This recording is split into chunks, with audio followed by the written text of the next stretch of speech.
Acredite se quiser, viu? Recém-filiado ao MDB, o ator Dado Dolabella é pré-candidato a deputado federal. Nesta semana, ele publicou um vídeo nas redes sociais em que declara apoiar a candidatura do senador Flávio Bolsonaro, do PL, à presidência. No entanto, o partido de Dolabella já tem ali um acordo para dar palanque a Lula no Rio de Janeiro. E, claro, é preciso relembrar que o ator tem um histórico de acusações e agressão a mulheres, mas ele alega que é um injustiçado. Aí alguém aqui, é uma pergunta para vocês, na verdade, se alguém já leu algum dos livros de autoajuda do escritor e psiquiatra Augusto Cury, porque ele também quer se candidatar aí à presidência da República e está procurando um partido. E colocou assim, ó, entre aspas, queridos amigos, eu não amo o poder, não preciso do poder, mas me colocar como possível pré-candidato à presidência da República em 2026 é uma doação a este país pelo qual sou apaixonado, o Brasil, fecha aspas. Ellen, o que você me diz? Foi boa. O que eu posso falar, né? É interessante, quando a gente faz pesquisa qualitativa, o que as pessoas dizem querer não necessariamente é o que elas desejam de fato. Isso é uma coisa muito importante a gente avaliar. E eu sempre gosto de dar exemplo porque na última eleição municipal, por exemplo, eu acompanhava as qualitativas aqui na cidade de São Paulo, né? E a gente tinha lá Tabata Amaral, Ricardo Nunes, Pablo Marçal. E o discurso das pessoas era um discurso de quem elegeria a Tabata. Eu quero uma pessoa assim... Quando elas falavam, era um discurso de quem elegeria a Tabata. Na prática, o Pablo Marçal quase foi para o segundo turno, né? Aqui em São Paulo. Então, por que eu estou dizendo isso? Porque quando a gente vê candidatos muito diferentes surgindo no horizonte, há N fatores para uma pessoa ir para a política, né? Tem vaidade, tem questão do poder, tem doação ao bem público, né? Tem gente que realmente pensa nisso. Agora, o que leva o eleitor a escolher um candidato diferente... Porque o eleitor, ele não trata a eleição da forma como ela deveria ser tratada, que é o seguinte, você vai contratar alguém para trabalhar na sua casa, como é que você vai contratar essa pessoa? Você vai contratar a melhor pessoa para aquela função, a que tem as características para aquela função. Você leva aquilo a sério, né? Para sua empresa, né? Seja qual for, se é pequena, média, grande empresa, você tem uma padaria, você tem uma siderúrgica. Para cada cargo, você vai ver o que eu preciso para essa função. Quais são as características para essa função? E aí você faz o processo de contratação. O eleitor não trata desta forma quando ele vota. Ele trata isso de forma emocional. E, portanto, um candidato, muitas vezes, motivados por interesses outros que não o bem público, acabam nos representando porque nos representam mesmo. Porque é isso mesmo. É assim que a gente sente, é assim que a gente trata o que é público no Brasil. Então... Quando a gente fala sobre esse tipo de candidatos diferentes surgindo, ou que motivação leva alguém para a política, eu acho que a política aqui, ela nos reflete ipsis literis, né? Ela reflete quem somos como nação, como encaramos o bem público. O brasileiro é desconfiado. O brasileiro não confia em ninguém, a não ser em Deus e na sua família. Portanto, a gente não tem confiança um no outro como sociedade, a gente não pensa coletivamente, né? Então, cada vez mais é individualista o pensamento do brasileiro. E aí isso vai refletindo na qualidade política que a gente tem. Carolina, você acha que, por exemplo, quando, né, um famoso desse se lança aí a candidatura aí para apelar para os seus fãs e quando as pessoas não pensam assim de forma racional e no bem comum mesmo, falta também toda essa questão que a gente em tudo esbarra nela sobre educação, uma educação política, que é a política real, que a gente deveria ter como... olha, uma cartilha mesmo a seguir na nossa cabeça quando a gente pensa num representante. Exatamente. Eu acredito muito na transformação do nosso país através da educação, mas a educação ainda deixa muito a desejar.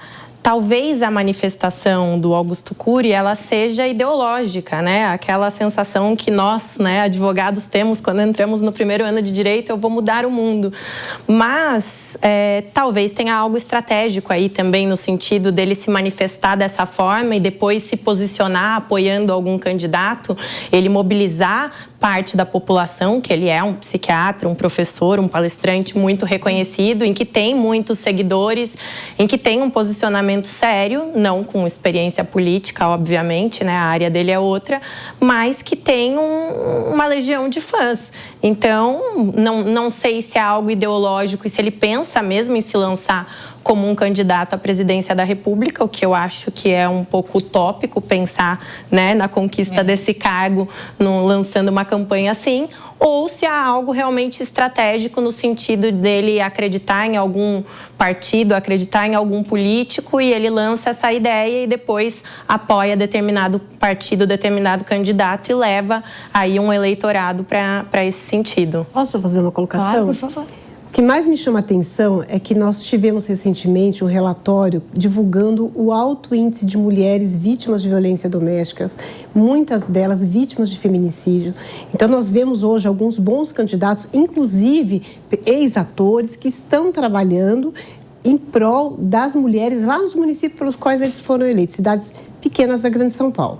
Mas o que mais me deixa apavorada é que alguém que foi processado por violência doméstica, existem medidas protetivas na qual ele não pode se aproximar de mulheres e ele se lançando candidato para defender quem? Mulheres. E ainda ele começa com o discurso do político, com todo o respeito à pessoa, barato que a gente vê no dia a dia aí nas mais diversas cidades do país, falando, não, isso não aconteceu.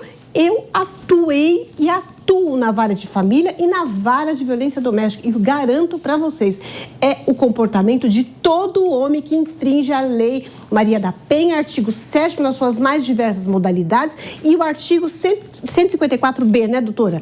Que trata da violência psicológica lá no Código Penal. Então, vir falar que não aconteceu, 147. Agora, isso, 147B. Eu vir falar que eu sou o melhor político, que eu sou o melhor aí, que eu mudei, me desculpe, a pessoa, quando ele nasce violento, ele tem formado dentro dele problemas que precisam ser resolvidos lá por psicólogos, por psiquiatras, ele nunca vai mudar e ele nunca vai sair na defesa das mulheres, principalmente no ambiente político, onde nós temos um alto índice de violência praticado contra as mulheres. Tanto é que no projeto do novo Código Eleitoral, nós já temos um capítulo específico para tratar da matéria e o próprio TSE tem feito um trabalho em todo o Brasil no combate à violência contra a mulher no ambiente político. Só para acrescentar, ele fez lá, né, toda a dinâmica da sua filiação, ele diz que vai em busca da defesa da família.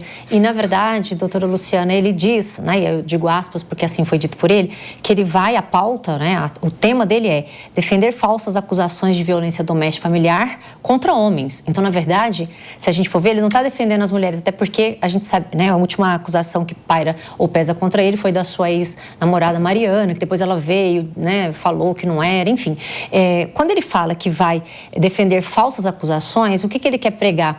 Que todas as acusações que ele sofreu, não é? Esse é o silogismo que eu interpreto, que tudo aquilo que foi colocado para ele foram acusações falsas, inclusive algumas até com trânsito em julgado, né? Então, a população, ela desconhece muito essas terminologias, porque muitas vezes a mulher nem sabe quais são essas acusações, vem lá ele num programa de reality show, enfim, fala, ai, nossa, e nem sabe muitas vezes por trás de quem ou de como, não é? Ele se apresenta, só pelo fato de ele ser famoso. As pessoas, às vezes, elas idolatram pessoas e votam pela idolatria, inclusive dos artistas. E a gente vê muitos artistas ganhando eleições e depois de muito tempo as pessoas passam a descobrir, né, o passado vem à tona. Então ele, na verdade, ele está contra a mulher. Essa é a interpretação que eu dou e ainda colocando o Estado em desfavor, como se o Estado, após todo o devido processo legal pelos quais ele passou, o Estado tivesse, então, errado. Então ele vai pegar a pauta de homens que são injustamente condenados e vai defendê-los. Carolina, quer complementar? Doutora Priscila, é muito interessante isso que você trouxe, até pela nossa questão histórica, né? Historicamente, a mulher, ela sofre abuso, historicamente, a mulher não conseguia representar, a mulher ela não podia se separar, ela não tinha direito ao divórcio, ela não tinha, se ela se separasse, ela perdia a família, ela não podia estudar, ela não podia trabalhar, e muitos desses direitos foram conquistados. E aí tem um ponto que me traz uma reflexão, como o retrocesso é perigoso. Porque quando nós analisamos o Código Penal, em que a mulher ela pode fazer o aborto em caso de estupro, isso nunca foi uma proteção para as mulheres. Era uma proteção à honra do marido ou à honra do pai. É verdade. Porque ia ficar com o neto ou com o filho bastardo ali na família. Então, essa manifestação, né, desse ator causa uma preocupação muito grande em relação ao retrocesso. Eu falo que o Dia da Mulher ele não é só para comemorar as conquistas, os espaços que nós conquistamos, mas é ter cuidado para não retroceder. Então, é realmente preocupante. Muito. É aquela máxima, né? Nem todo homem, mas sempre um homem, né?